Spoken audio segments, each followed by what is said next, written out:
Yan, share screen tayo.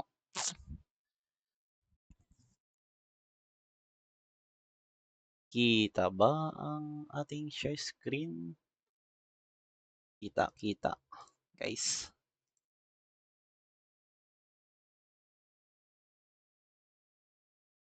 Kita ba? Tapos malinaw naman yung boses. Guys, nears.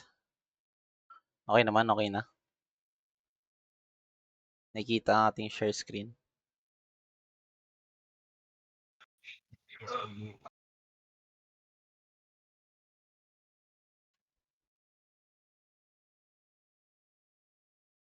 Yan.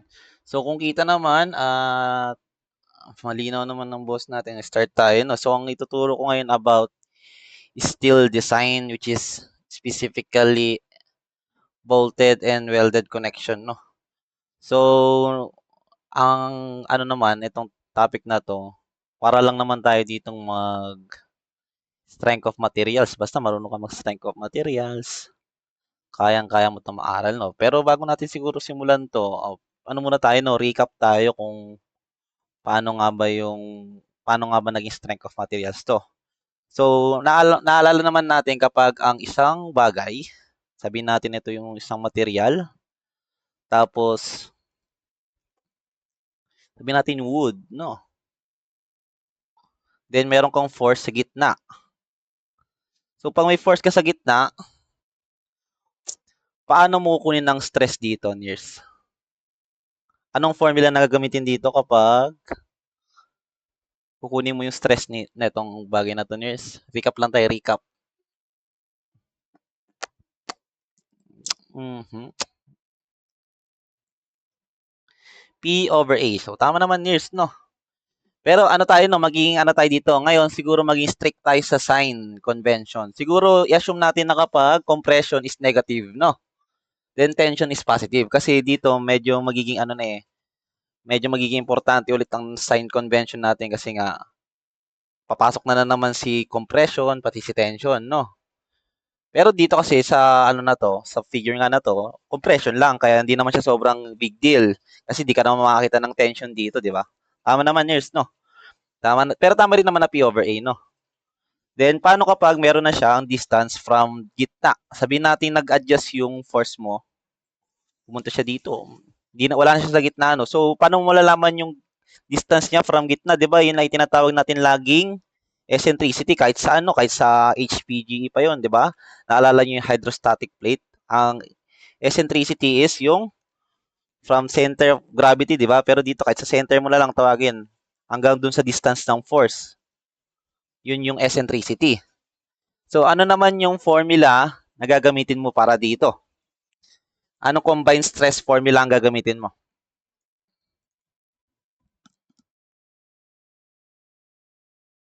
Dali, i-recap lang, recap. Recap.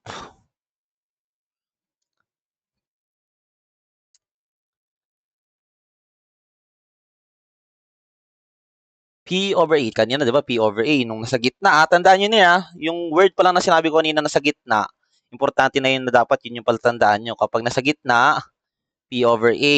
Kapag ganito naman, PE over A. How about yung iba? Pag sinabi mo palang P over A, yun ay, ito ay ano niya, axial stress, no? Or direct stress, di ba? Yan ang tinatawag natin. Axial stress or compressive stress kasi kinocompress niya yung ano mo eh, figure mo eh, obviously, di ba? Then, anong ano? Yan, negative P over A. Dapat ano, hindi lang minus, no? Pwede mo sabihin plus minus MC over I. Kasi, bakit plus minus MC over I? Kasi alam natin na itong figure na to, nakakaramdam siya ng compression, at the same time, may tension yan. Kasi nga ba, paano nga ba magbe-bend yan? Kasi pag sabi mong MC over I naman, nears yan ay bending stress, di ba? Flexural stress, no? So, paano nga ba natin nasabing may tension? So, hindi lang siya negative MC over I, meron pa siyang positive. Kasi kunyari, nandito nga yung force, ay exaggerate lang natin yung pagkakabend ng figure nyo, kung ano man, siguro sabihin natin column yan or kahoy yan, kung ano man to, exaggerate lang natin yung tsura ng magkakabend yan. No? So, dahil nandito yung force mo, parang babaluktot siya na paganto.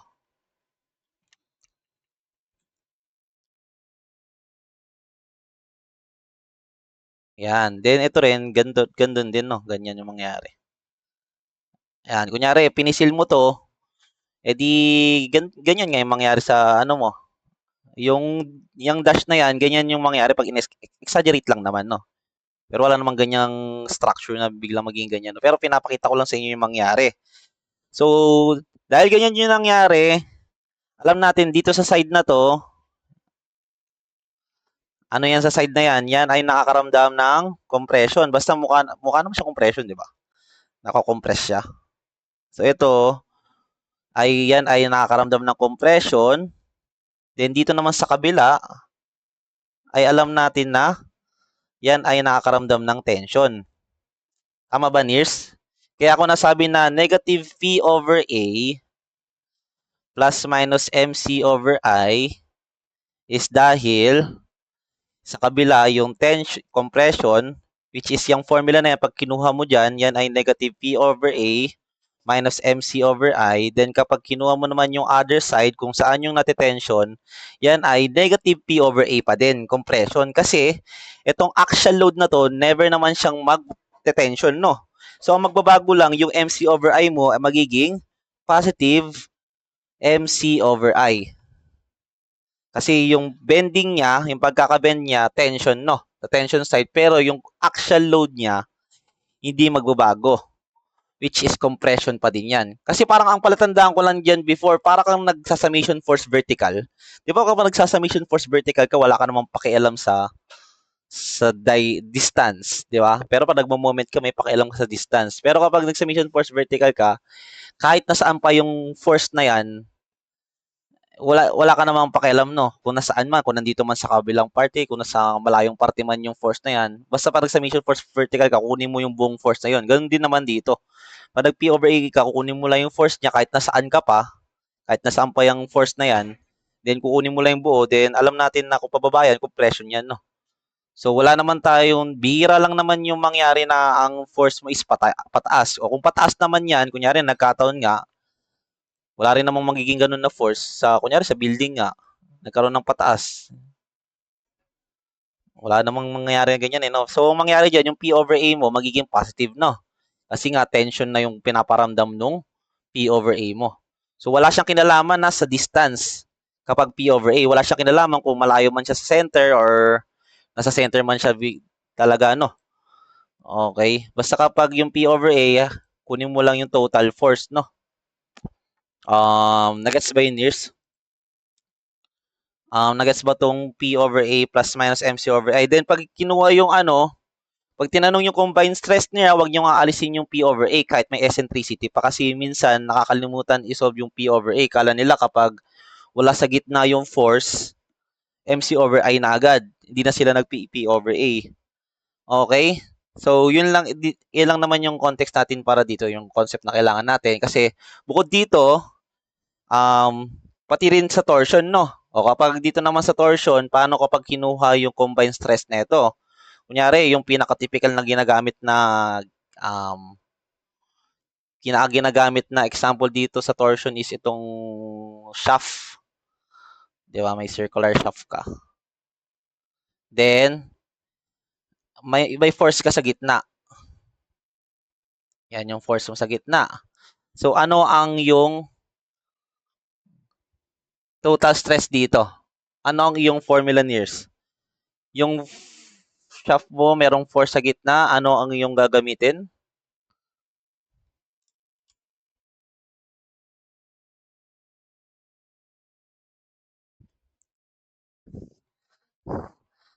Ano ang gagamitin? Akala ko compressive lang, Near. Hindi, Near, no? Kasi, bias pag ganun eh. Kasi kahit ano mo siya, kahit i-press mo yan, alam natin may part at may part yan na kumbaga equilibrium pa din. Di ba doon pumapasok yung equilibrium? Hindi naman pwedeng parehas sila lahat compression. So kung mabibend yan, alam natin na meron at merong matitension at merong meron na mako-compress, which is dito nga sa figure natin, alam natin na dito yung part na mako-compress kung saan yung nakangiti. Ay hindi pwede natin sabihin nakangiti, no? Basta dito sa part na to yung nako-compress, then dito rin naman sa part dito yung nati-tension, no? Di ba alam natin na kapag yun nga napipipi, katulad nito, itong part na to yung napipipi, yan yung nako-compression. Yun yung nako-compress, then yung part na parang na wawiden ba, yun naman yung nati-tension, no? So, dito naman nears, itong ano na to, circular na to, may force sa gitna. Ano ang iyong gagamitin na formula ng stress? Wala na agad yung sumasagot. Sagot na kayo niya, hula na lang. Anong tingin yung gagamitin nyo dyan? Sa gitna yung force or yung load, then sa gitna na itong circle, then may circular to, ano ang iyong gagamitin here? Dali. Yan ay ten. Dali, sinirula lang kayo. Moment. Stress tayo, stress. How about yung iba? Dali, hula kayo, hula.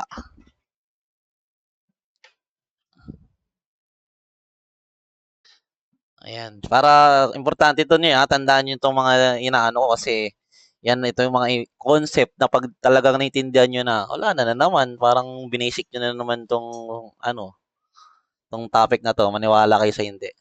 So, meron kang force sa gitna. Ayun, kuha ng engineer, oh. P over A pa din, no? Walang bago, P over A lang yan. Kasi nasa gitna yung force eh. As long na balance, no? Parang ano nga, di ba? Pag P over A lang, parang sinasabi mong balance eh. Walang masyadong, ano nga, yun nga.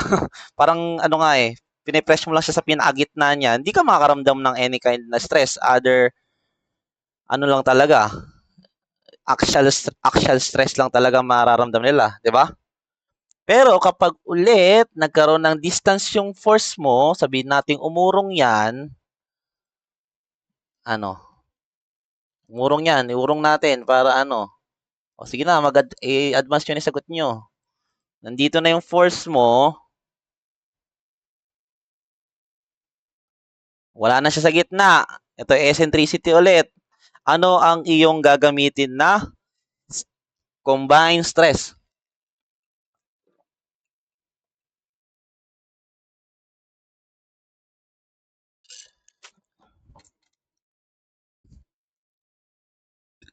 Akala ko perpendicular yung arrow sa figure. Hindi siya perpendicular. So, hindi tayo nakabase dito. Nakabase lang tayo dito sa surface na to. Parang dito, nakabase lang tayo sa surface na to. Parang ganun lang naman yung niya, concept. So, dito naman, wala na siya sa gitna. Ayan, PE over I. How about yung iba? Ano ang formula natin? Combined stress? PE over I ba? Anong gagamitin nyo kapag ganyan? Circular, then, so sige, ano ba gagawin ng force na to? Dito kasi, kaya tayo gumamit ng MC over I. Kasi ano bang ginawa niya dito sa figure nyo? Di ba nga binend niya? Kaya tayo gumamit ng MC over I dyan. Kasi binend niya, and alam natin, sa MC over I, nandun yung formula ng moment. Dito, anong gagawin ng force na to sa circular shaft na to? Anong gagawin niya dito? Di ba ang gagawin niya dito is iti-twist niya naman to. Parang itong force na to, kapag gumana na to, matitwist to, itong shaft na to. So, ano yung formula na yon na may connection si twisting? Yun, nakuha. Si TR over J. So, pag combined stress, ang kailangan mo dyan, ano yung formula na? Yung buong formula? P over A plus TR over J. Pero, actually dito, may connected pa din naman si pwede pa rin siya mag-negative P over A. Kasi 'di ba yung twisting niya Nakadepende yan kung saang part. Pero to kasi circular siya, iisa lang siya eh. Magkakaroon na ng negative or positive ulit, yung mga example na yun is sa mga bolts. Kunyari nga, ito na, yung mga plates. Yung pinaka-typical na example sa mga plates, di ba? Bibigyan natin ng isang example ng mga plates. Yun, no? Ito na, unti-unti na natin nabubuo lang yung concept, no? Sana naintindihan nyo kasi importante na to. To, meron kang 6 ulit na volts which is typical na given sa boards. Halimbawa muna, meron kang force dito. Nasa gitna pa siya nung mga volts. Kasi dito tayo mag-base, hindi naman sa plates. Kahit ang pangit pa na itsura ng plates nyo, wala tayong pakialam dyan. Kasi ang, di ba nga, pag kinukumpit natin yung mga, ayan, yung mga ganyang mga welded plate or bolted, yung bolts yung kinukumpit natin or naka-weld. So, wag nyo papansinin yung plate, no? Ang papansinin nyo yung bolt. So, since nasa gitna siya, itong force na to is nasa gitna ng bolts, ano ang gagamitin nyo ulit? Sige nga, yung force mo is nasa gitna. Yun ay, di ko na syempre tatanungin matagal, no? Yan ay P over A pa din kasi nga walang distance. Kaya mapapansin nyo yung mga examples sa mga passboards, may eccentricity, di ba? Then kapag may eccentricity na, or may distance na siya from the gitna, ito yung gitna ng mga bolts na yan eh, di ba? Nandiyan yung gitna. Kapag meron na siyang distance from the gitna, dun na pumapasok yung torsion or TR over J. Bakit pumapasok na yung torsion? Kasi alam natin na itong mga bolts na to, magtitwist yan dahil dito sa force na magpapatwist sa kanila, So, dito na nasasabi natin na may connect ulit yung negative. Kasi, may part dito na yung torsion niya is positive, then may part din na ang torsion niya dito is negative. Okay? Parang ano pa rin naman, parang sa Cartesian, di ba, typical na ginagawa natin kapag pa-right is positive, then pag pa-left, pag pa-right is positive, pa-left is negative, then kapag sa y-axis naman, kapag pataas is positive, pag pababa is negative. So, di ba nga ang twist nito, dahil itong force na to, parang mag-iikot yan na pa ganyan. Di ba? Itong twist na to, pag ginawa mo siyang parang moment, itsura, di ba? Pero twisting nga siya. So, ganito yung mangyari sa kanya. Ang mangyari sa pagkaka-twist ng mga bolts mo. Wait lang, ba't nabura yung isa natin? Ayan. Paano nga ba magkakaroon ng twisting yan?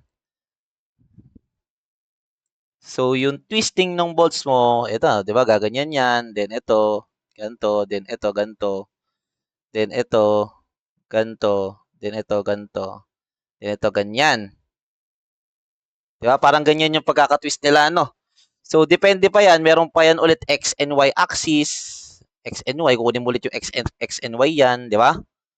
So, yung X and Y na yan, kasi nga, wala naman tayong perpendicular distance na ito eh. Di ba nga, yung kailangan mo pag nag-TR over J ka, yung R mo doon, parang di ba? Parang perpendicular distance niya doon sa torque mo. Ay mali, hindi yung R na yon. Yung, di ba yung sa TR over J mo, yung T mo, hindi lang naman yan basta-basta force mo, di ba? Kailangan may perpendicular distance ka rin dyan. Parang sa MC over I mo, yung M mo, yung moment mo, force times perpendicular distance. So, lahat yan, dapat may perpendicular distance.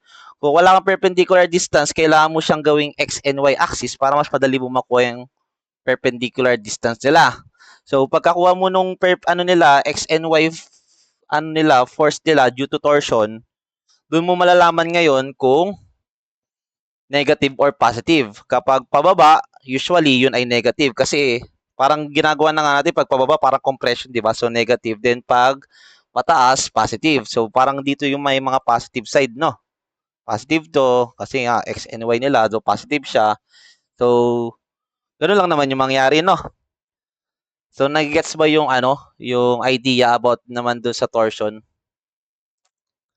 Then sige, papiyawin na, naintindihan mo na ba, guys? Para try natin i-elaborate kapag hindi nyo naintindihan. Kasi kailangan nyo lang talaga ito maintindihan bago natin mag-start mag-solve. Guys, dali. Sabihin nyo kung ano yung parang bigla kayong naguluhan para bago tayo mag-start mag-solve, talagang mag-solve na lang tayo pare-parehas dito. No? So, alam ko pa may mga isa pa sa nalilito pa rin dito, yung I. Alam ko maraming nalilito pa rin dito eh. Kasi dito pa rin sila nalilito, BH cube over 12. Or baka minsan-minsan bigla sila naugulat, nagiging B cube H over 12 eh. So, paano nga ba yon? Kunyari, binigyan kayo ng, ito ulit, itong rectangular figure na yan. Okay? Sabihin natin yung tuktok nito drawing natin. Tuktok nito siguro sabihin natin square yan, mas madali. Square. Hindi, rectangle yan. Hindi pa natin pwedeng gawing pagpantay no? Kasi magpapare sila ng variable eh. So, yung tuktok nito, ito yung tsura niya. Gawin ko tong x and, hindi. Sige, ito na lang si y para ano. Ito si y, ito si x. Yan. So, yung force mo, ito, lalagyan natin ng ano kasi alam ko lumalabas din to sa boards eh. Para malinawan na agad kayo, no? Lahat kasi, sabi ko sa inyo, lahat iikot lang sa strength of materials. Eh, alam nyo na yun, nakita nyo na tong P over A, nakita nyo na MC over I, nakita nyo na yung T over J sa strength of materials. Ang kailangan nyo lang talaga maintindihan kung paano nga ba siya i-apply, kung saan nga ba siya i-apply.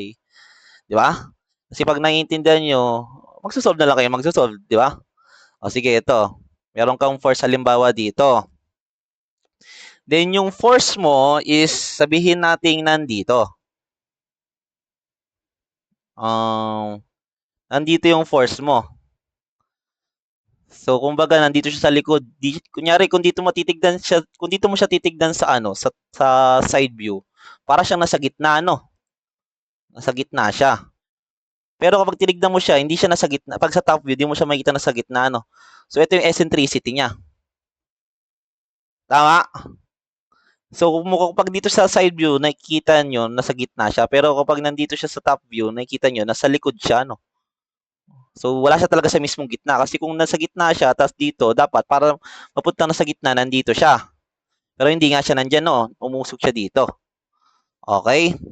So, anong gagawin mong formula dyan? Yes, sige nga, tingnan ko kung naiintindihan nyo talaga. Anong formula mo dyan?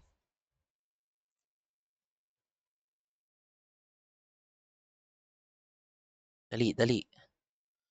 Lilinisin lang natin yung mga nalilito kayong which alam ko naman na yan yung nalilito. Kasi, di ba pinagtatanong sa akin ng mga dating, dating batch, pati yung mga ka-dormates ko, ito laging typical na nare-receive kong tanong eh. So, lilinisin na natin, bago tayo magsimula So, anong gagamitin yung formula dyan? Anong combined stress nyo? Dali, hula lang kayo niyo eh. Eto, hindi, wag yung munang hulaan yung I Wala pa yung I dyan. Ano lang yung combined stress nyo? Ano ba, yung P over A lang ba? Or P over A plus T over TR over J? Or P over A plus MC over I?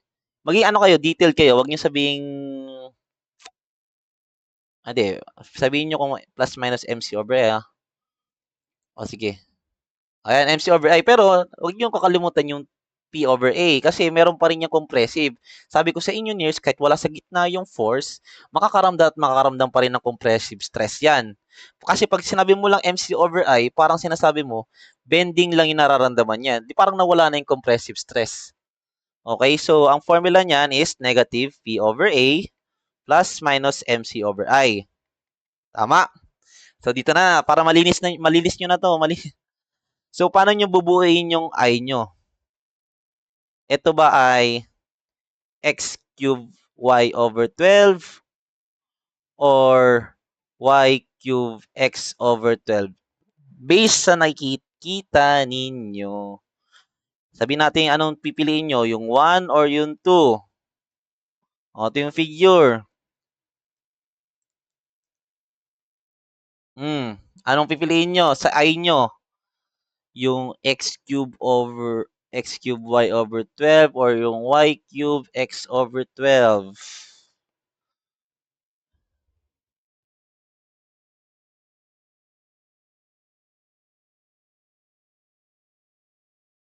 Yung 2?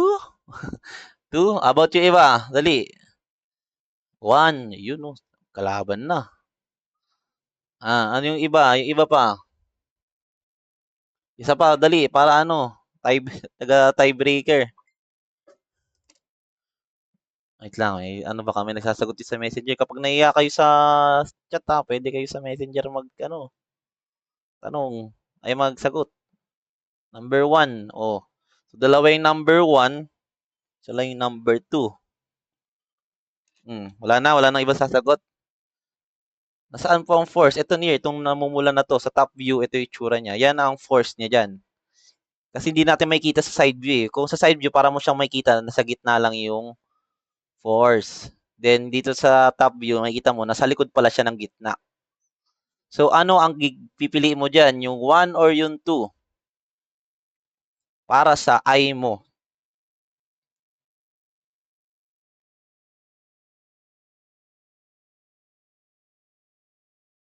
Two. Ayun. So, ano na, tabla ulit ah. Dalawa number 1, dalawa number 2. Wala nang ano. Oh, so, ang sagot talaga dyan here is yung 2. 2 ang sagot po dyan, no? Ano ulit yung palatandaan? Alam ko, nabanggit ko na rin to na ilang beses. So, alam natin itong force na to, tapos ito yung eccentricity, ang ma-produce niyang moment ay paganto. Tama? Hindi pa ganito, no? Then, nabanggit ko, hindi pa ganyan, di ba? So, nabanggit ko rin sa inyo na kung ano yung parallel dito sa moment, yun yung maka-cube. So, ang maka-cube dyan yung y. Di ba? Y. So, yun yung way nyo para matandaan nyo kahit di nyo tandaan yung BH cube over 12 or yung B cube H over 12 kung sino yung naka-cube na mas mabilis, no? Na wala kayong tinatandaan na letter. So, sa sinyo naman, so ano yung sinyo dito? Yung y over 2 or yung x over 2? 1 or 2? Madali. 1 over 2. 1 or 2. Sino ang naka-cube dyan? Ay, sinong gagamitin mong C? Yung kalahati ng Y or yung kalahati ng X? 1, 1, 1. Okay, so yun, mas madali sa inyo yung sino. So, ganun din, yung parallel dun sa moment. Di ba? So, ganun lang, no? Ganun lang kadali. So, paano naman? Sige, ganito pa ulit. Bigyan ko pa kayo ng isa pang twist. So, magkaiba pa yan, no? Pag kinuha yung tension niyan, kukunin mo dyan yung negative P over A plus MC over I, then ibang usapan na din kapag no? So, dito, paano naman kapag ang force mo is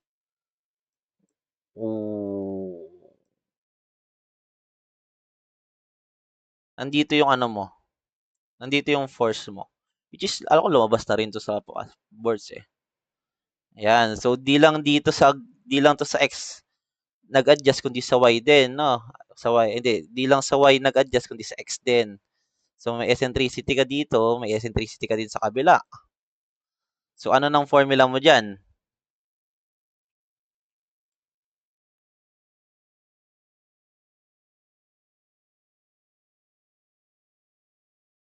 Pwede natin sabihin tong EY.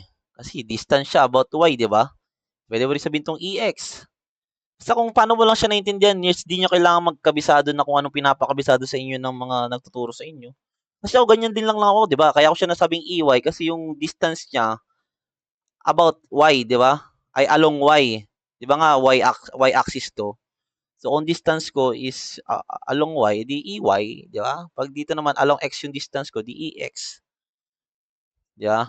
So, ano yung formula na gagamitin mo kapag ang force mo is nandyan?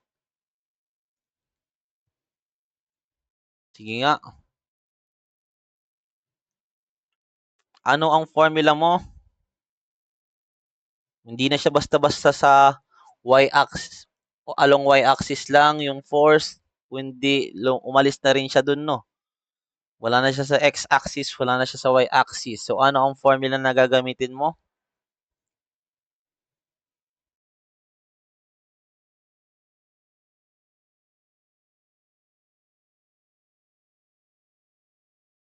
Ano, tingin niyo, Nears?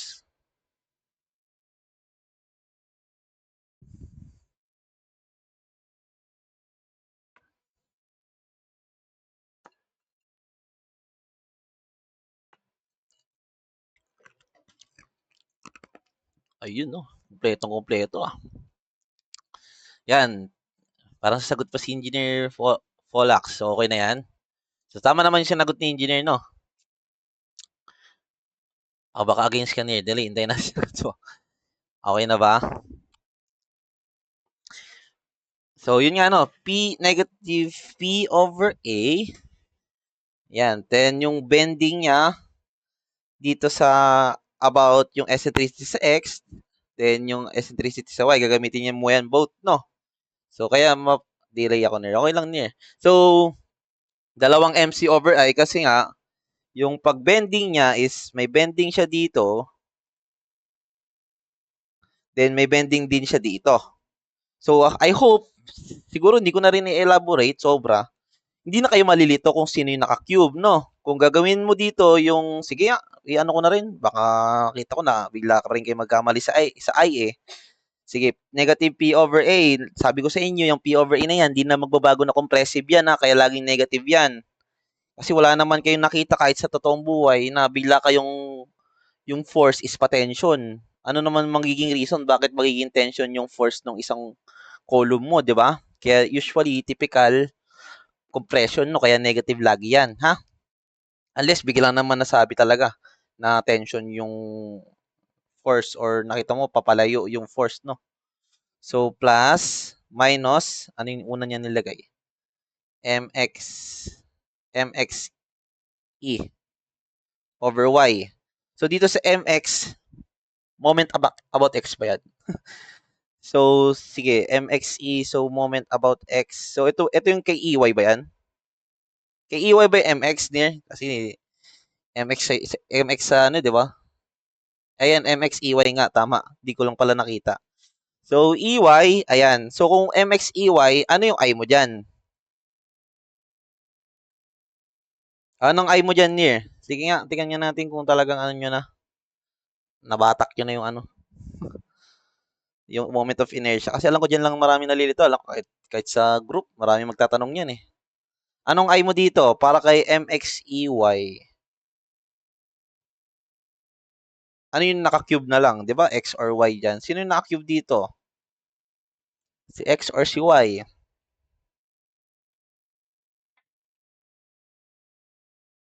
Sino ang naka-cube?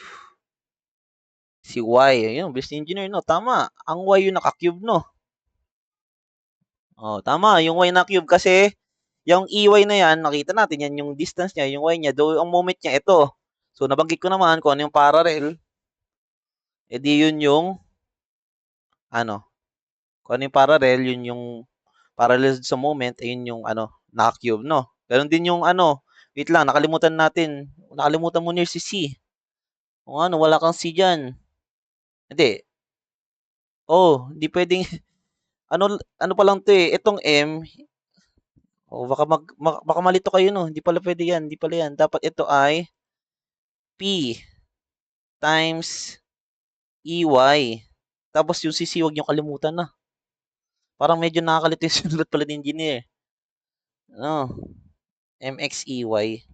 So, CM, nandun na si E. Nandun na yung eccentricity, ah. Tapos si C. Oh, si C naman, oh, paltandaan nyo na rin dyan kung sino yung parallel ulit. So, ito na yung Y over 2. No? O, dito naman sa isa pa, yung MYC over I mo, which is, ito ulit ito naman ay yung PEX. So, ano yung naka-cube mo dito? Hindi naman na pwede magkaparehas yan, no? Sobrang dali na lang to, yung pangatlo. So, ano yung naka-cube dyan sa pangatlo?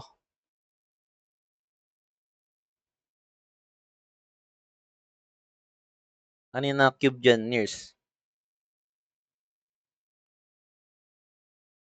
Si X, no? Ganun lang, di ba?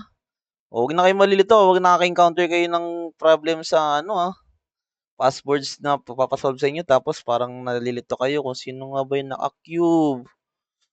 Kung paano ko ba malalaman kung sino yung, gagamiting C.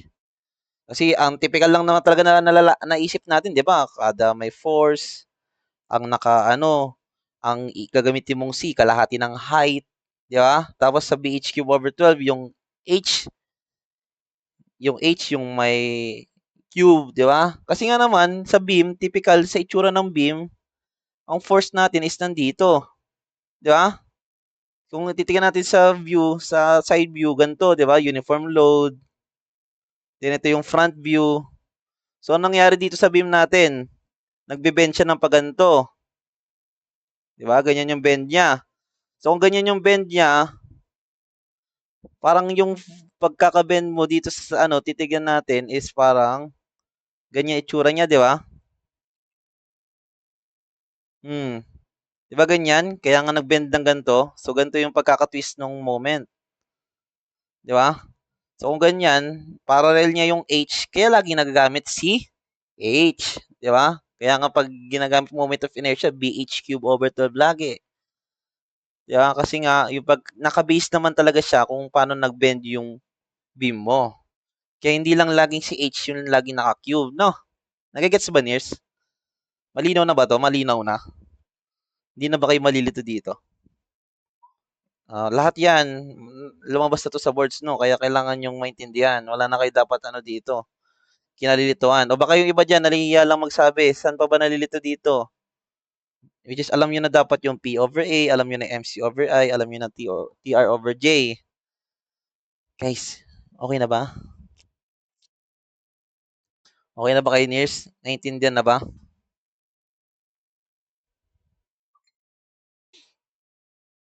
Yan. Yan, check lang din natin kasi kailangan na kailangan niyo yung concept na yan. Actually, sabi ko sa inyo, hindi lang dito sa steel design. Lahat, kahit dumating pa tayo sa RCD, yung singly reinforced, strength of materials lang yan. Ano lang yan, stress is equals to force over area lang yan, maniwala kayo. Kung alam mo na yan, kung pasikot-sikot din nun, hindi, magsasolve ka na lang din naman magsasolve, no? So, dun lang, yan lang yung mga kadalasan yung kinalilituan for sure. Yung kung sino, kung kinocube, kung sino yung gagamitin mong C, kung paano nga ba malalaman kung ano nga ba yung combined stress na gagamitin, di ba? Yan lang at yan lang yung naano nyo. Pero once na ano nyo na yan, madali na lang sa inyo, no? O, sige, dito na tayo. Wala naman siguro tayong yan lang naman kailangan nyo na combined stress na matutunan, no? So, sige, dito tayo, steel design, bolted and welded connection. Okay, so direct load. Ayan, PV, yung direct load daw, no, is equals to P over N. Pag itong N na to is ilan lang naman yung number of volts mo. Kunyari nga dito, saan ba yun? Yan, kunyari dito, P mo, yung total dito, para ka lang dito sa Mason force vertical, wala kang, basta nga pag direct load, axial load, wala kang pakialam sa distance. Para ka nga lang nagsasummation force vertical. So, itong direct load, P over N, ibig sabihin, kung ilan yung N niya, number of volts, yung P niya, yung total loads mo, para ka nga lang dito sa di ba? Sa mga beam, di ba? Ang ginagawa lang, pinaghati-hatian nila yung total reaction. Tapos paghati-hatian pag yung total loads, paghati-hatian ng reaction, parang ganun lang din dito. Yung total loads na to, paghati-hatian lang nila. Okay? So, P over N, kung ilan yung total nito, paghati-hatian nila, so yun ay magiging axial load nila.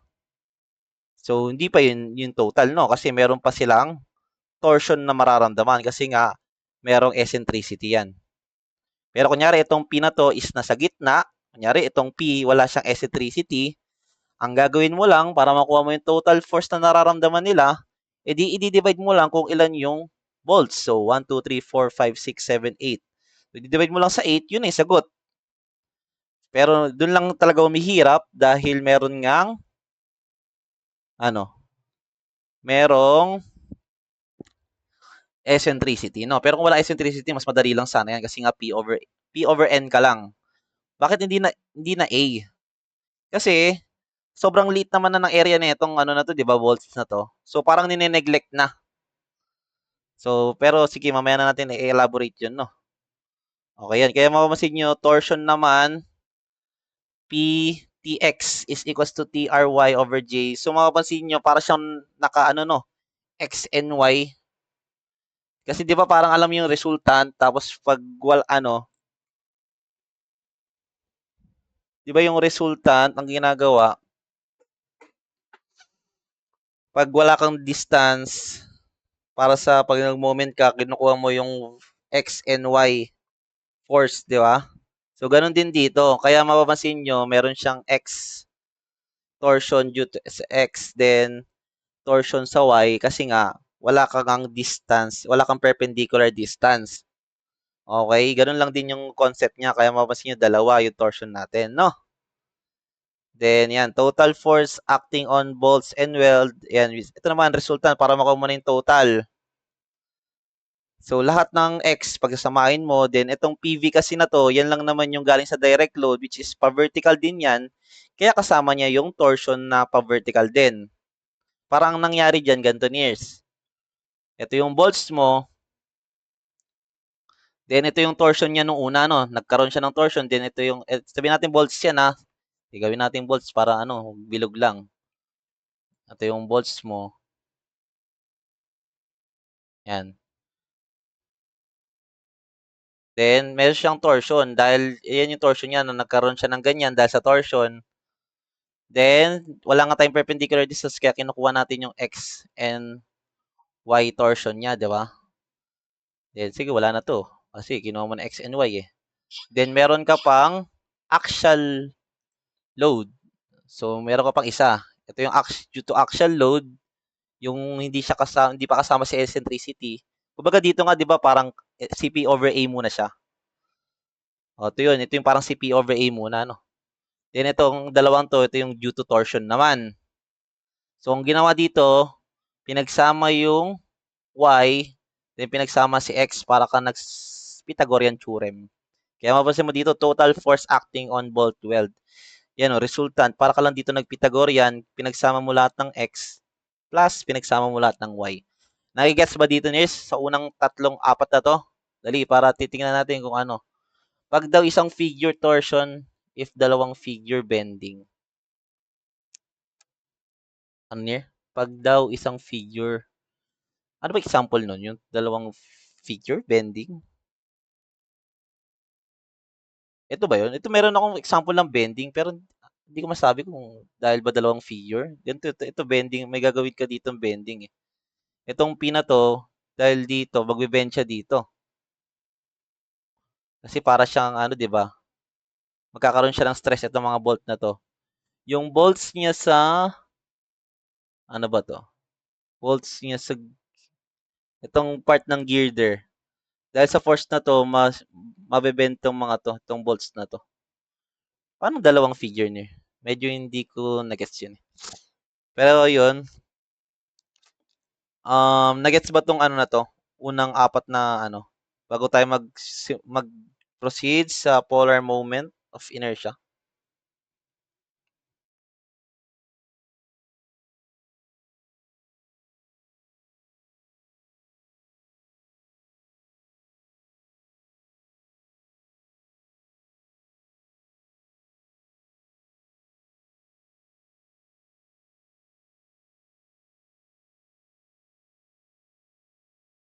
Wait lang, years. Nagets ba? Nagets? Dali, isa-isayin lang natin. Ayaw kasi parang may makakaligtaan agad kayo. Kaya check lang natin ay check.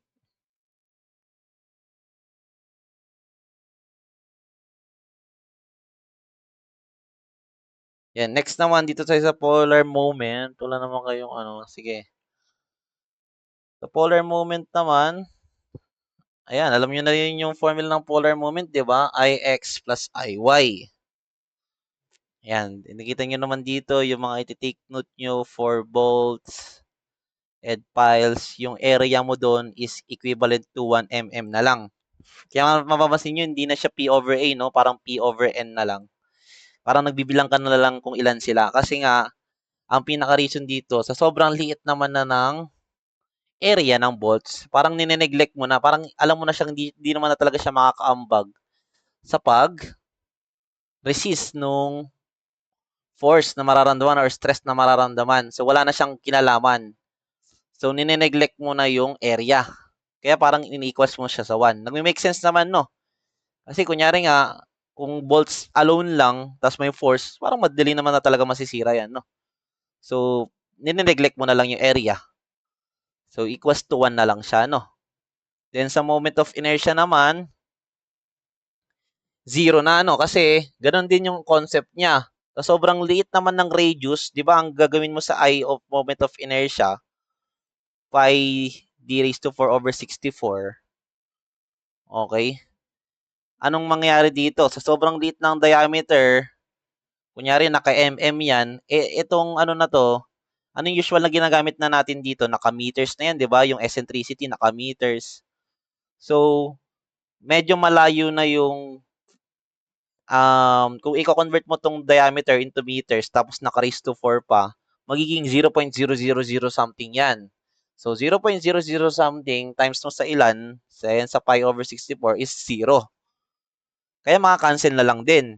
So, kaya mangyari, yung Ix, and then yung Iy is equivalent to 0 na. Okay? Nagigets ba yun, Nears? So, sige, i-ano natin to. I-convert natin. Paano nga ba itong nangyari itong summation x squared plus y squared is equals to, equals tuloy. Yan, paano naging ganito yung formula niya, no? So, normalin mo pa din, no? Ano nga ba yung pagkakaintindi mo sa moment of inertia? Paano nga ba naging ganyan? Kailangan maintindihan nyo rin yan para syempre, if ever na makalimutan nyo yung formula, edi alam niyo kung saan yung pinanggugutan yan. Ito yun. Ito na yung pinanggugutan yan actually.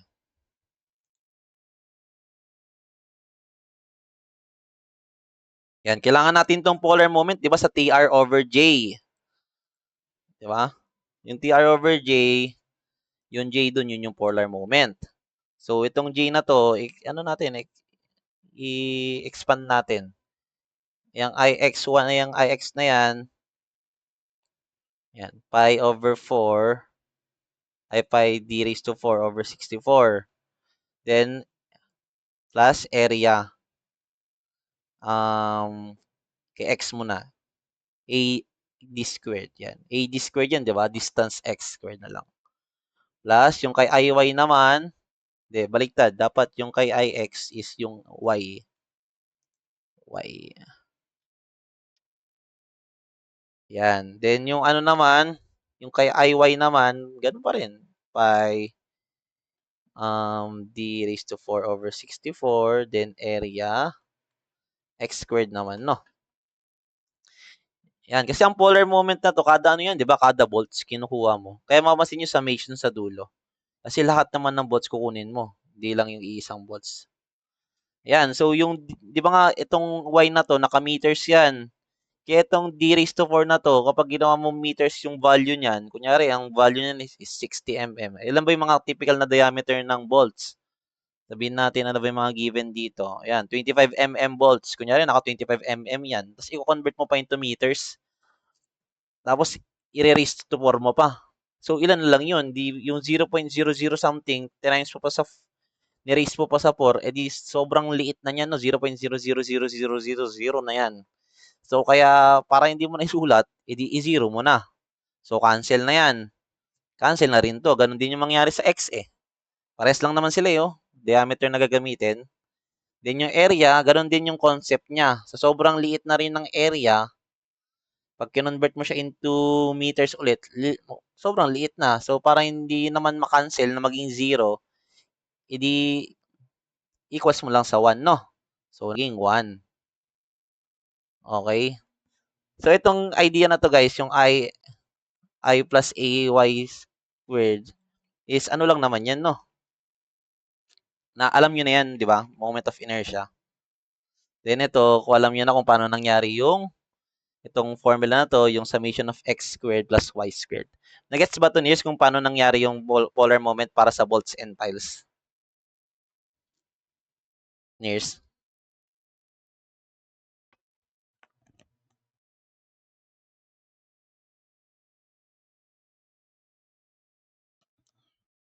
Volts and piles. Niers, dali, confirm muna no, bago tayo mag-proceed. Ulit, kasi kailangan natin isa-isahin nga, sabi ko sa inyo. Kapag naintindihan nyo naman yung Lahat 'to, 'pag na-gets niyo lahat 'to, is wala kayong problema kahit mag-solve kayo mag-isa, kayang-kaya niyo 'yan 'no. Yan, na-gets 'no? Sige, ano lang natin, unti-untiin lang natin. Yung wells din naman is gano'n din lang yung pagkaka-derive.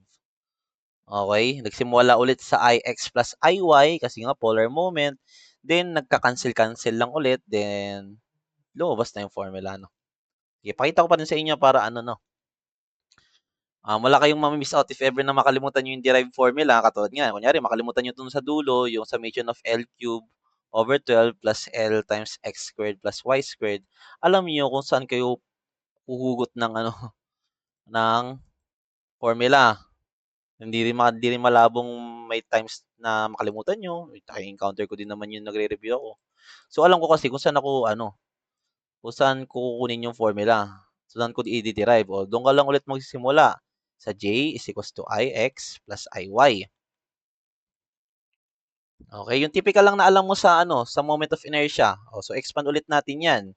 'Di ba kasi Ix plus Iy lang sana kung yung volts mo inasa sa gitna lahat. 'Di ba? Kung yung volts mo, 'di ba yun yung ano natin, kung yung mga volts mo isa sa gitna lahat, kunyari ito nilagay mo sa gitna, Ix plus Iy. Kaya nagkakaroon ng Ix plus ADY cube, ay ADY squared kasi nga transferred moment of inertia yan. Kumbaga, kung wala sa gitna yung moment of inertia mo, kailangan mo i-transfer. Di ba? Eh, wala naman sa gitna itong mga to eh. Nasa iba't ibang parte sila eh. Kaya may AY squared. Di ba alam niyo yung concept na yon? Naalala ba yon? Kaya makikita niyo dito may AY squared.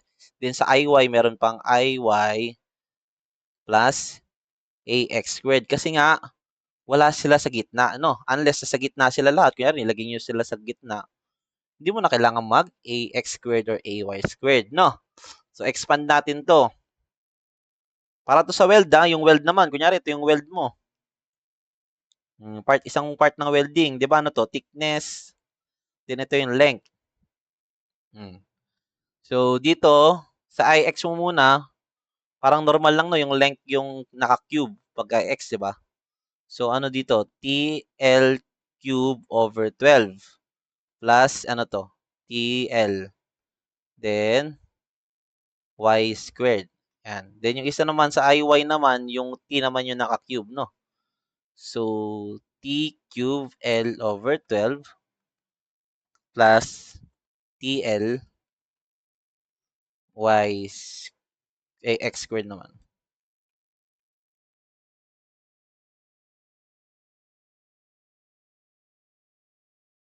X squared, yan. Dito pala, no, pinakita ko pala dito kung paano na-derive. Pero yan, no. So, ano mangyari? So, yung thickness ulit, since maliit, manipis na siya, so, para hindi ka na ulit, ano, may isama, kasi nga, manipis naman na siya eh. Kumbaga sa diameter, sobrang liit na rin ng diameter. Ginawa na lang siyang 1. Okay? So, ganun din yung idea, no? Itong itong thickness na to, naka 1 na yan, di ba? Tapos naka-cube pa. So, isipin mo naka-cube na yan, tapos bilang kinonvert into meter, since yung length siguro na ito, yung length ng weld mo is naka-meter, sobrang liit na itong thickness mo. Kung kunyari, itong thickness mo is naka 5 mm yung thickness mo, tapos i-convert mo into meters, 0.005, tapos naka-cube pa. Hindi yung 0.005 kinube mo di 0.0000 something na yun, di ba? So sobrang liit na nung value. So para hindi mo na isama, yan, mapapansin niyo dito, Z0 na. So i-cancel mo na lang to, no, yung T cube L. Gawin mo ng 0 kasi sobrang liit na nitong thickness, naka-cube pa. Okay? Then yung other one na yung mga iba naman dito, yung mga thickness, palitan mo na lang to ng 1, palitan mo ng 1, then palitan mo ng 1. Okay? So, hindi naman kayo nalilito, no? So, ano natin, i-simplify pa natin, magiging L cube over 12 plus L y squared plus L x squared. Okay? Then, ilabas lang natin yung L dito, magiging L cube. Yan, alam niyo kung bakit hindi sinama sa thickness ha? Kasi nga, sobrang nipis niya na rin. itong length ng weld mo, minsan naka-meters yan. Eh di hindi siya makakasabay dun sa haba ng weld. Di ba? Kasi i-convert mo siya into meters. So, sobrang liit na value na. No? So, i-neglect mo na. No? Plus, ito L. Then, y squared plus x squared. So, dun lumabas yung moment of, polar moment ng para sa weld, no? Oh, kaya lang naman to summation na to kasi lahat ng welds naman pala dito, welds pala dito, no? Lahat ng welds isasama mo. Nagets ba to, Nears?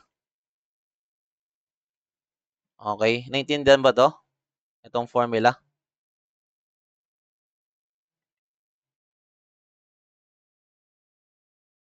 Ayan, about yung iba, nagigets pa naman, walang nalilito.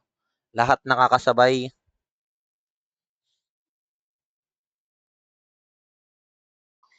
I mean, umabot kayo dito nang hindi kayo nalilito ha. Simula yung unang concept na pinapatandaan ko sa inyo, dapat wala kayong doon ha.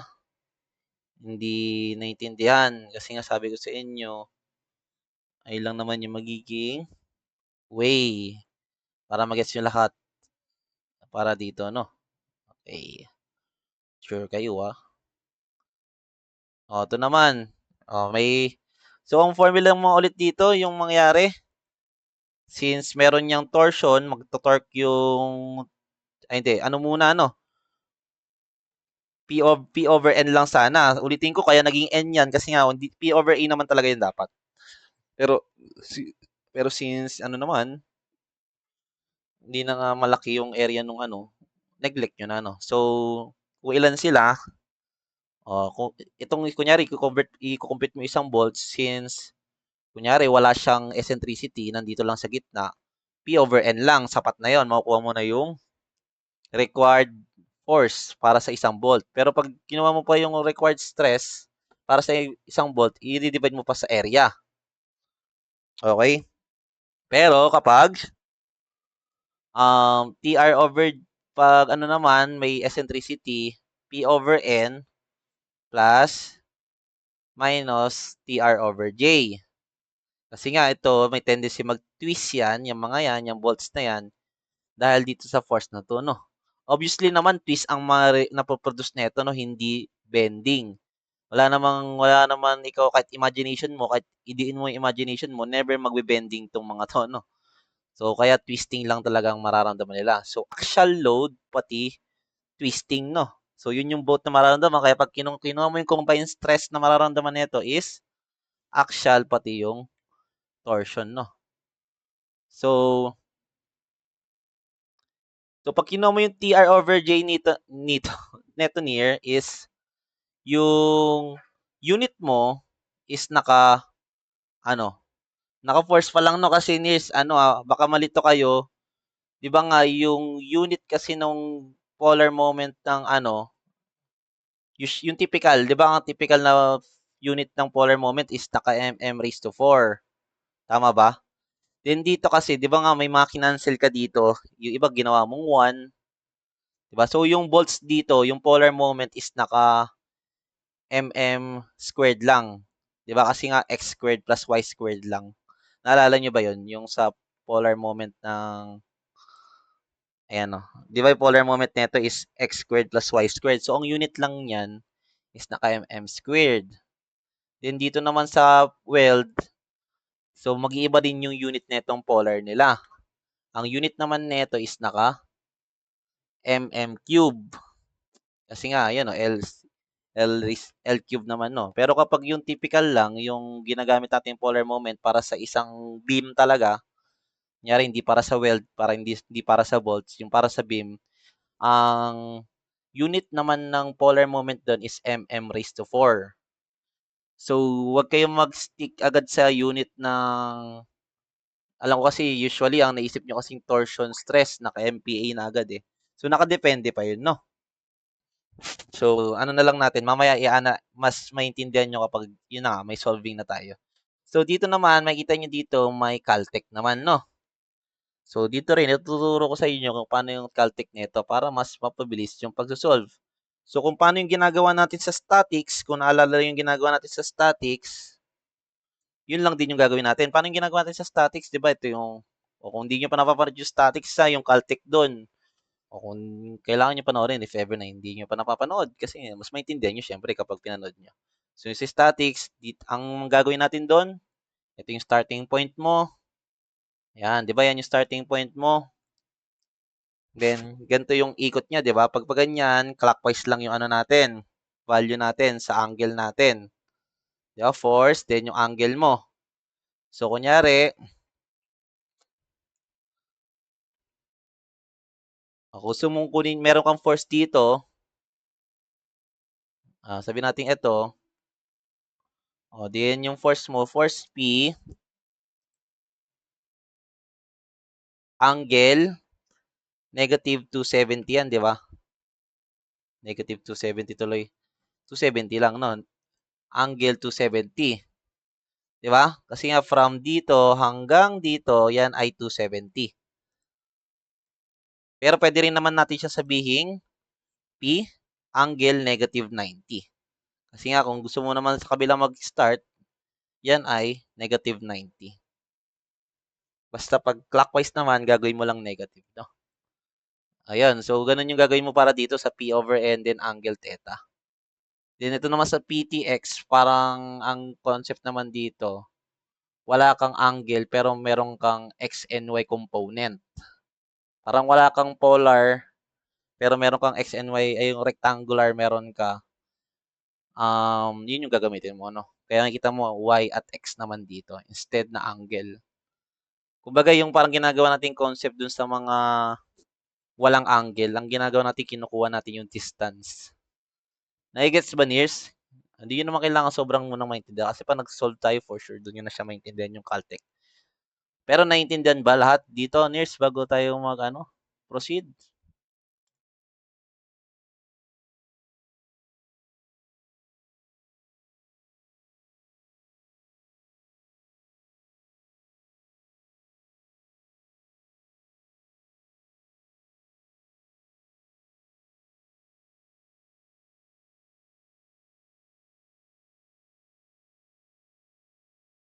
Mhm.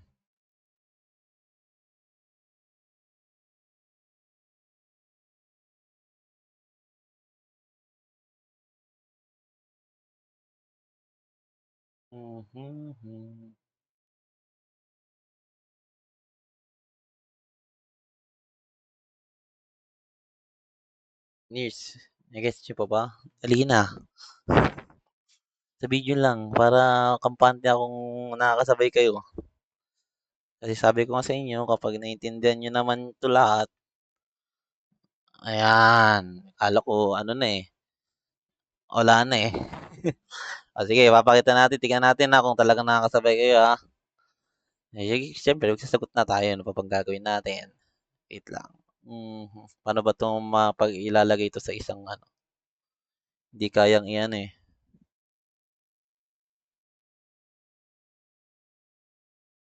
O nga, ano, paano ba ito ilalagay? Hindi, sige, anuin ko na lang. Screenshot ko. Na ito, laki kasi ng figure, eh, no?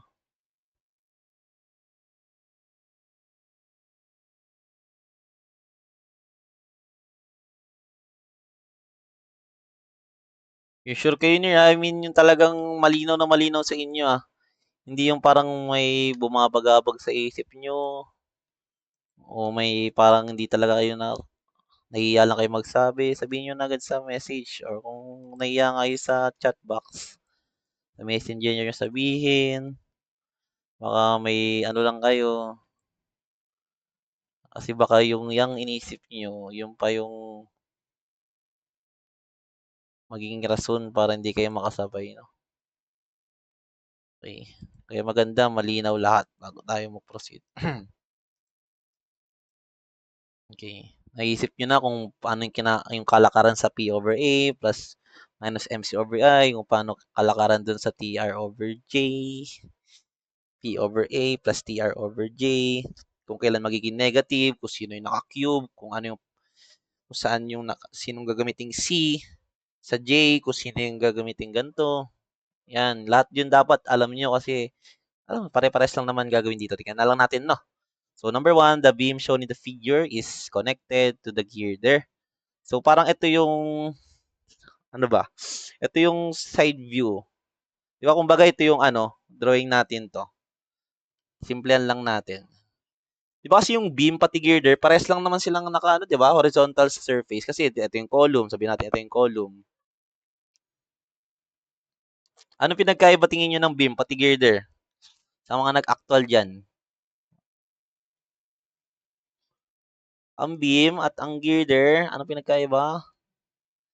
Si girder, siya yung nakakapit sa column. Tama ba? Mali ako. Then yung beam, siya yung nakakapit sa beam. Ay yung beam, siya yung nakakapit sa girder. O, di ba? Tama naman? Mali ako. O, ito yung, actually, nag-review ko pa lang sa boards, pwede ka nang, talagang kung nag-review ko talaga sa boards, ang mapapansin ko, kung talagang naaral mo lahat sa boards, talagang pwede ka talaga mag-actual na eh. Lang nagpapasikat sa mga foreman. De, joke lang. Kasi nga, may mga nasusolve ako dito na parang nakakatuwa lang kasi parang feel ko, kayang-kaya ko i-apply sa actual. Yun lang naman yung napansin ko. Katulad nito, mapapansin nyo. Hindi, marami kasi sa footing, yung mga beams. Minsan na-feel ko, kaya ko siyang i-apply. Kaya ko mag-solve ng, kunyari, ipag-solve na ako sa mga actual ganyan. Feel ko, kaya ko naman eh. So, ang point ko lang, kapag nakapag-review ka talaga sa boards, tapos talaga naaral mo lahat, kayang-kaya mo talaga sumabay sa actual if ever. Na maaral mo lahat, no? Yan. So, ito yung, ito yung beam. Tama. Kasi ito yung girder. Yung girder, yung mga kakapit sa column. Yan. Yan. So, ito, ulayan natin para mas malinaw sa inyo. Ito yung beam. Parang di, I mean, parang na-visualize nyo, no? Ito yung beam. Di ba? Then yung girder, ito. Ito yung girder. O, ito yung girder. Na-imagine ba, Niels, yung nangyayari sa, natin? Ayan, in-absorb pa, girder sumasalo. Sumasalo beam primary. Ayun. Yun yung mga di ko na alam. De, joke. Pero yun lang. Ito yung pagkakaintindi ko lang ngayon. Pero yung beam girder sumasalo ng load. Yan yung mga hindi ko na sobrang medyo pa naiintindihan, no. Pero ito lang meron yung figure natin kailangan para maintindihan tong yung solve natin. Okay? Pero na-visualize nyo na. Ito yung side view, ito yung front view, ito yung top view. Kailangan ko makita kung naiintindihan nyo yung figure. Kasi kung hindi nyo maintindihan yung figure na ganyan yung nangyari, kung mahirapan kayo ma-solve. Pero nakikita nyo na ba? Na-visualize nyo ba dahil dito sa pinakita kong top view? Dali, pa-confirm lang ulit. Yes, para tingnan natin kung proceed lang ako ng proceed. Okay ba? Okay? Ayan. Sige. Abot yung iba. Okay, okay. Sige. So, yung una, determine the value of P based on allowable shearing stress on the bolt. So, yung hinahanap, allowable shearing. So, kung allowable shearing, paano mo isosolve yun? Paano isosolve ang allowable shearing?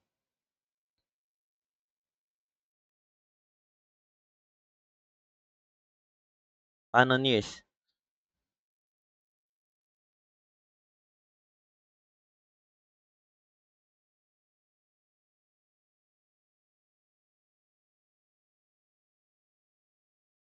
So, take note nyo rin, sa beam, 4 bolts at the web of the beam, double shear. Kung double shear, which is nagbe-make sense naman, no? Ito yung beam mo. Paano double shear? Ito, pakita ko sa inyo yung double shear dyan. Ito, isa, dalawa, yan, double kasi, dalawa, tatlo, apat, lima, anim, yan yung double shear. Kasi dalawa yung plates eh. So, dalawa yung magkikarry ng shear, kabilaan. Okay? So, burayin natin to. Isakto natin sa shear. Between Dalawang place. So, kung anong formula niya nears para sa ating allowable shearing stress.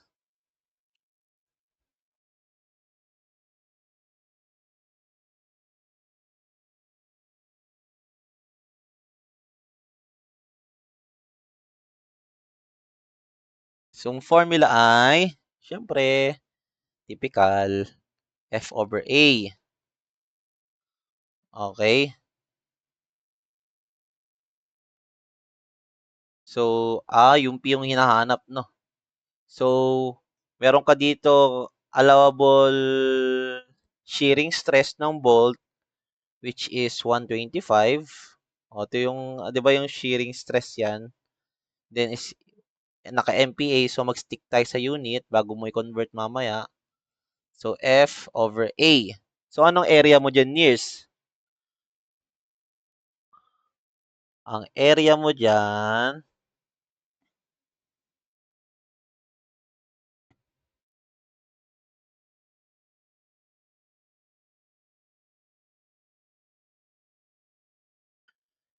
8.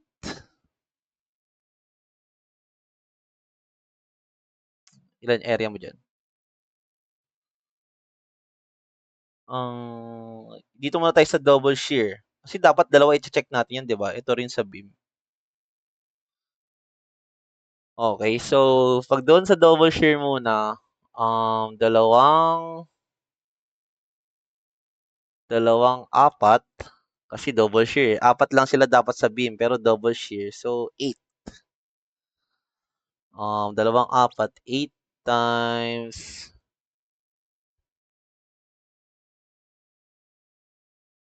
8 times pi over 4.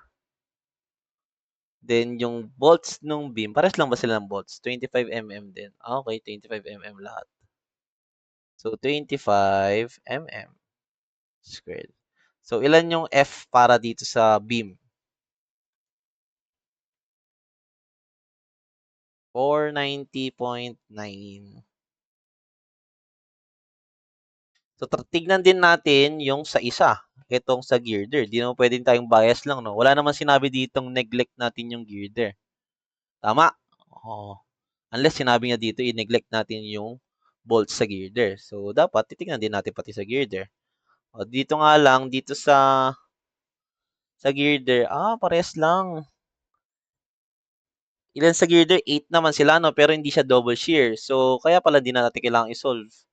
Kasi 8 siya, pero hindi siya double shear. So, 8, tas pares lang ng bolts. So, nagets nyo naman, no? So, if ever na ma-encounter nyo nears, dapat pares nyo silang isolve, no? So, pares pa rin na 490 kasi nga, kung bibilangin nyo yung bolts dito, 1, 2, 3, 4, 5, 6, 7, 8. Tapos, single shear naman dito. So, 8 times 1, no? So, 490 pa din, 0.9. So, pares lang pala magiging sagot. Kaya kahit i-check yung dalawa. Pero kailangan nyo i-check yung dalawa if ever na makaka-encounter kayo. Then, magkaiba yung bolts. Di ba?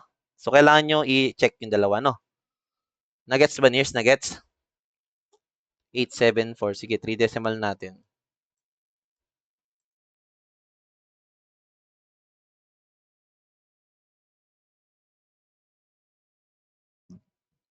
Okay ba dito, Nears? Okay ba itong number 1?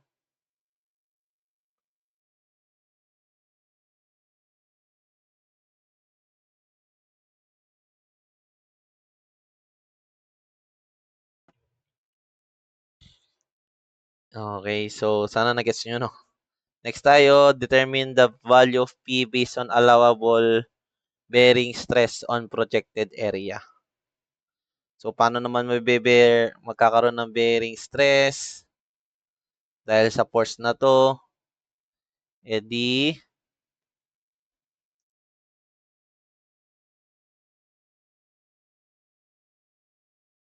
anong gagawin natin? Kumpitin ulit natin. So, ang bearing naman dyan, ito, yung mabe-bearing dyan, no? Ito, isa, dalawa, tatlo, apat. So, apat yung mabe-bearing dyan, no? So, ano formula niya? So, 510 is equals to yung P na hinahanap. Tama? P yung hinahanap dito. Then, apat sila, no? Apat na. O kahit double shear dyan, iba na usapan na shear. Para sa shear itong single double. Ito, bearing.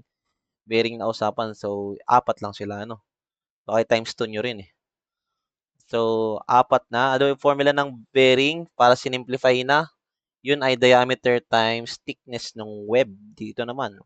So, diameter ng bolts, 25 times thickness nitong beam. So, ilan yung thickness ng beam? Yan, dito nakalagay dito.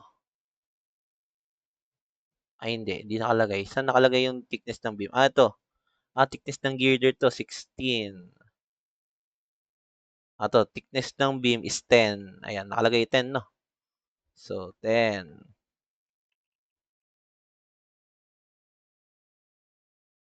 So, ilan ang P?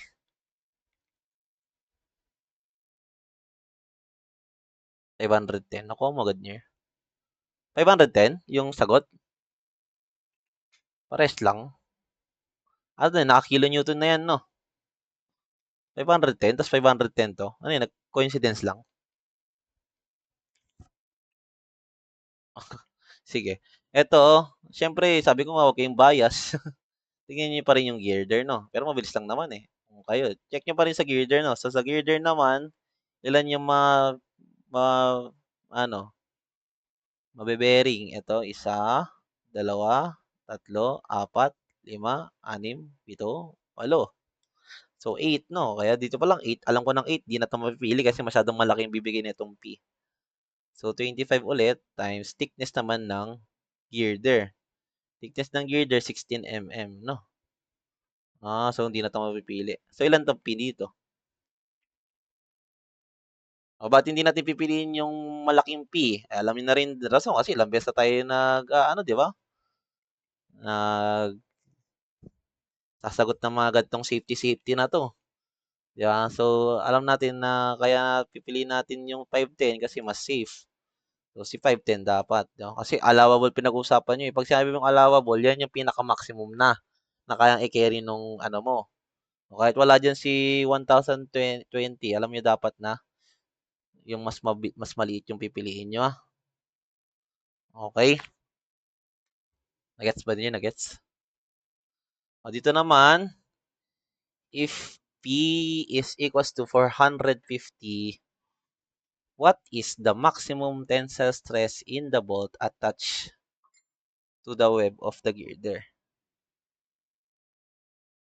Okay, okay. Wait lang. Baka may question. May question ba kayo, Ners?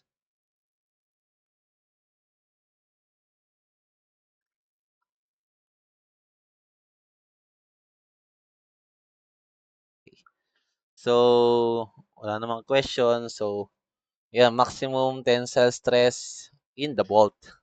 So, makikita nyo, ito yung P. So, paano magkakaroon ng tensile stress dyan?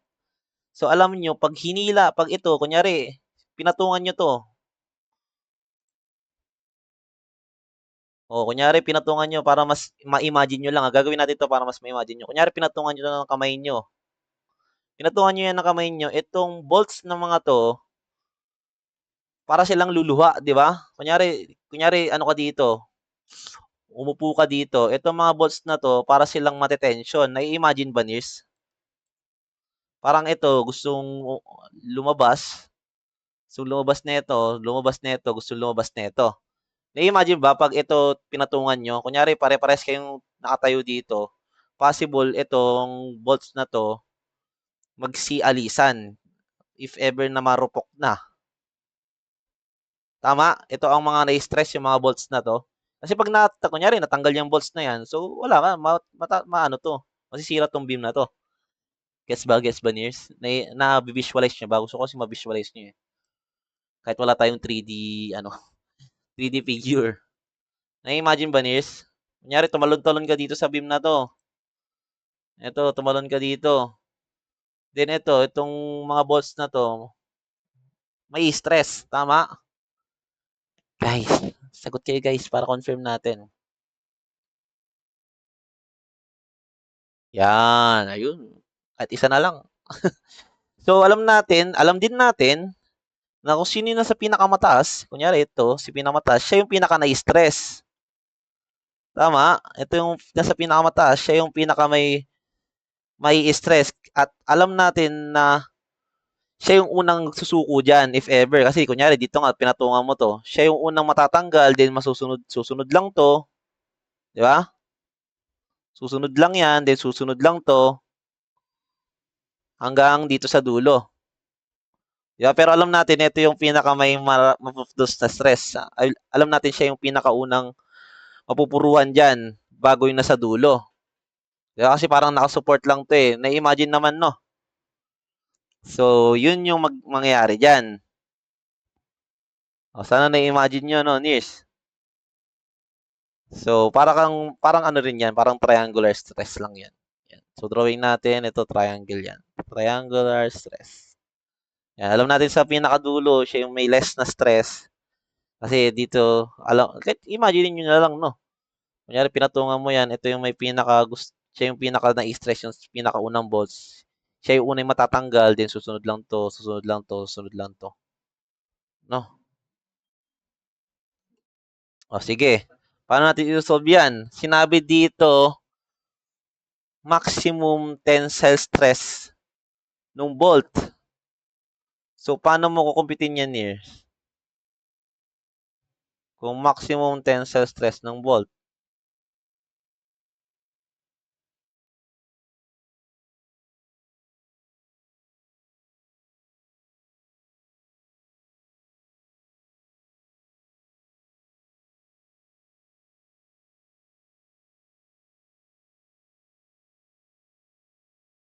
So, baka ang isipin nyo dyan, E over A.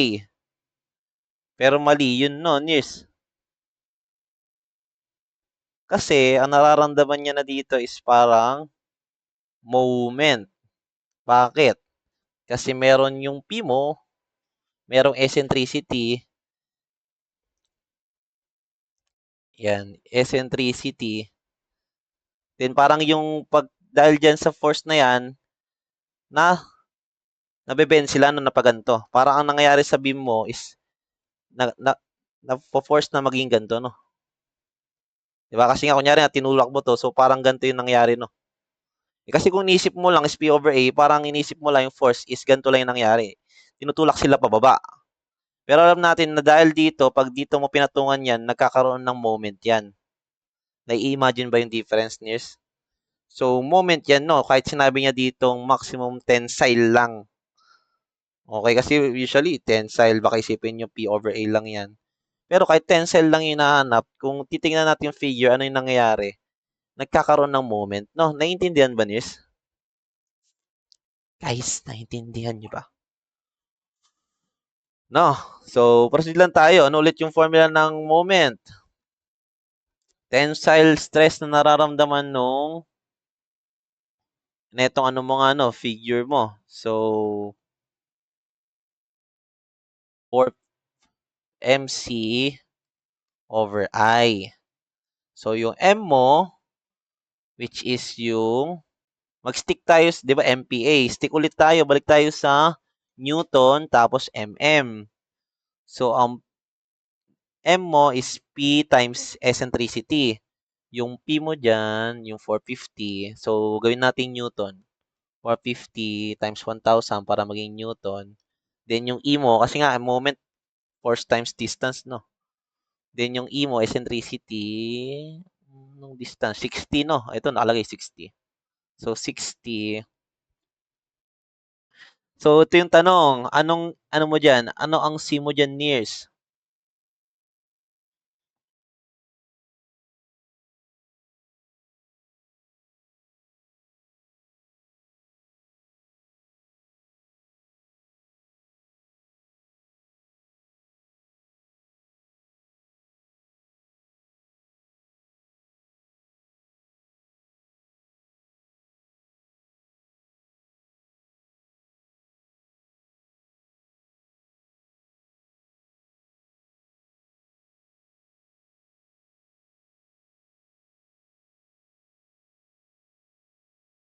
3 times 75.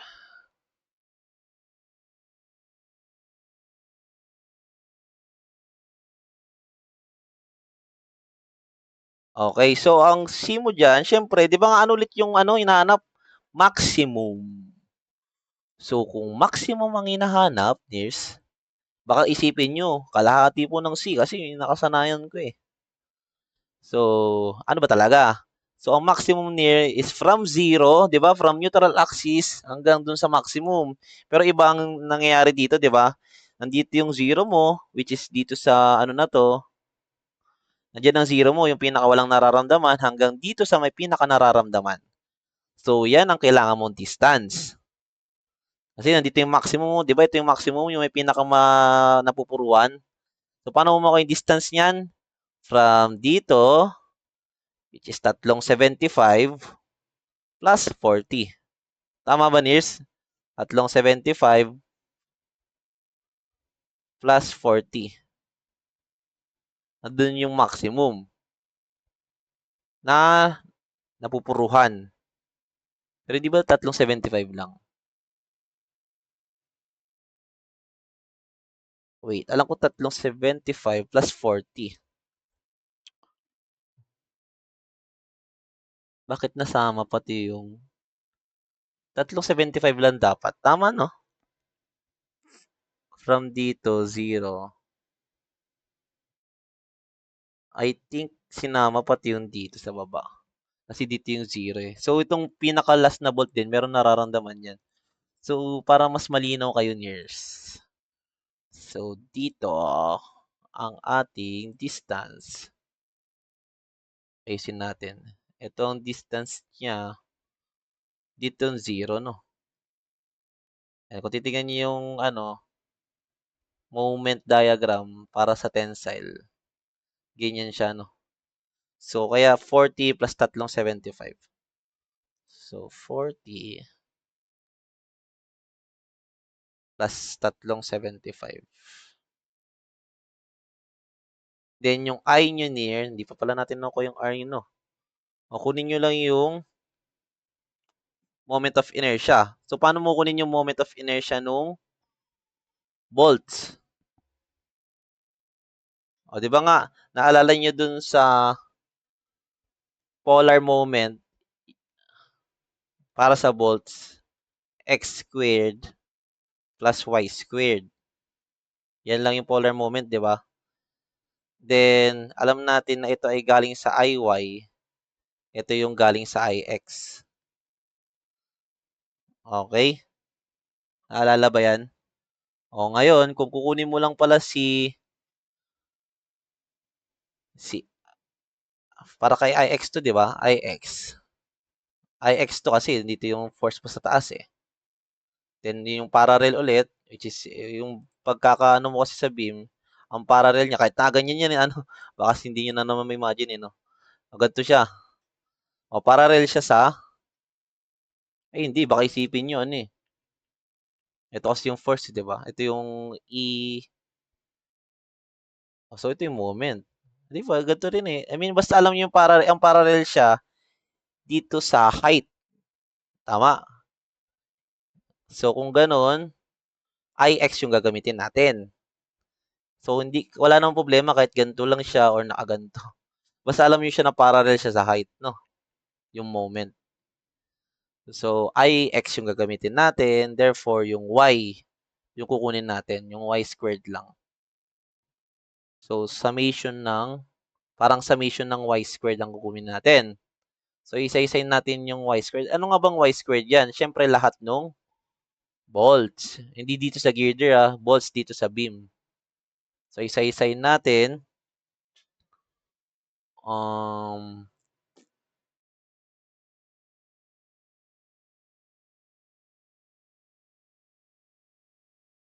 Tama. Ayan. Isa-isayin natin. 11575. 190. O, tama.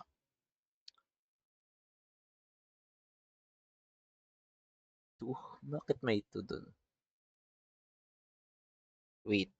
Yes.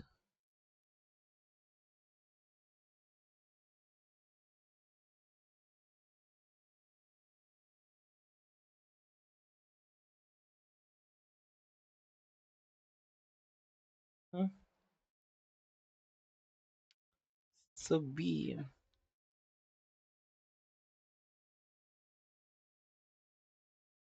Dalawa. Bakit dalawa? Ice. Okay. All of the time, di pala yun. So, ang namo-moment dito is ito, itong mga girder, ay sa bolts ng girder, hindi itong nasa beam, Ito, itong mga to,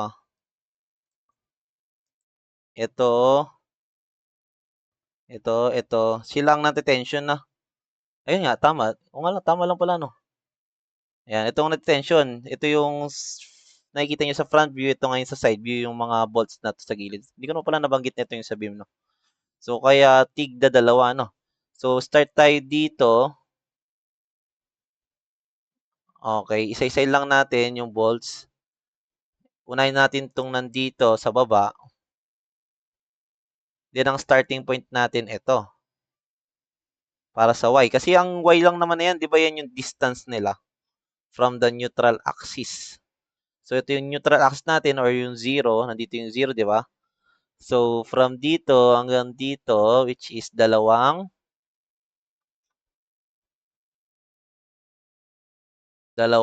anong distance niyan?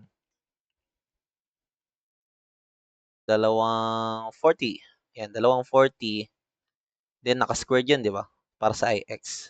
Basta, tandaan nyo niyo kapag IY, para sa polar ng volts is x squared lang.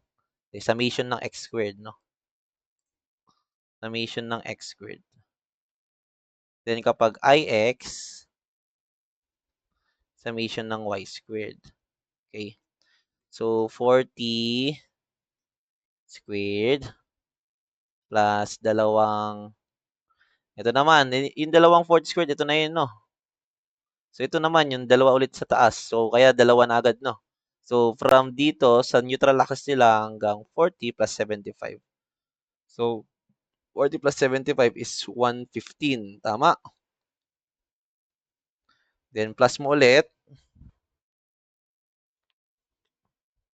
Dalawa ulit. Itong taas na to. 40 plus 75, 75. 40 plus 75. Ayan. 190 naman.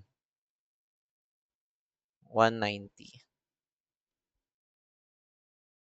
squared. Then lastly, 40 plus 75 plus 75 plus 75. Kasi from dito, from neutral lang dito sa pinaka-tuktok, 265 naman. So, ilan na tong IY? IX pala, sorry. O, yung sagot dito, store nyo sa A. Then, ito, ilagay nyo na lang sa A, no?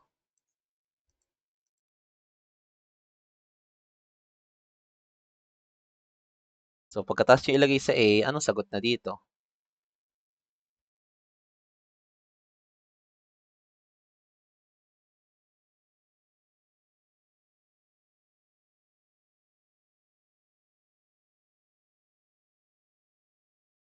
Ang sagot nears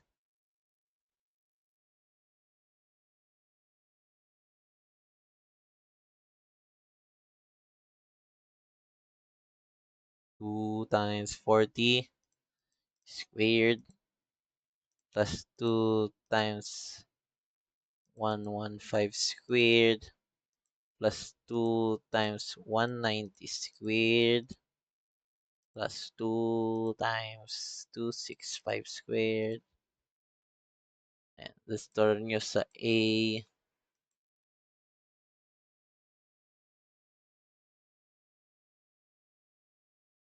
Yan, store nyo sa A. Yan, 450 times 1,000 times 60. Then times 40 plus 3 times 75